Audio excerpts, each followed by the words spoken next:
Hi అండి, అందరూ ఎలా ఉన్నారు? Welcome back to my channel. ఈరోజు మనం ఒక ట్రెడిషనల్ రెసిపీ అయితే చూద్దామండి. తాటికాయతో గారెలు అయితే వేద్దాం. తాటికాయ పైన ఉన్న తొక్కనైతే తీసేయాలి ఫస్ట్. తర్వాత వెజిటేబుల్స్ తురుముకునే దాంతో గుజ్జంతా తీసి పక్కన పెట్టుకోవాలండి. పీచు రాకుండా చూసుకోవాలి.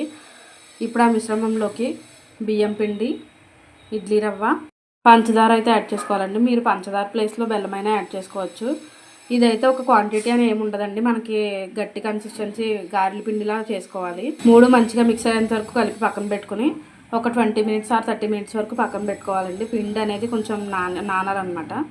పిండి అనేది మంచిగా నానిన తర్వాత ఆ నానిన పిండిని ఒక ప్లాస్టిక్ కవర్ తీసుకుని, లేదంటే మీ దగ్గర ఆయిల్ ప్యాకెట్ ఉంటే ఆయిల్ ప్యాకెట్ అయినా సరే ఆయిల్ రాసి దానిపైన ఇది గారెలాగా ఒత్తుకోవాలండి. దీన్ని తీసుకెళ్ళి హాట్గా ఉన్న ఆయిల్లోకి వేసుకుని డీప్ ఫ్రై చేసుకుంటే మనకి ఎంతో టేస్టీ అయిన తాటి గారెలు అయితే రెడీ అయిపోతాయండి. Thanks for watching. Please subscribe to my channel.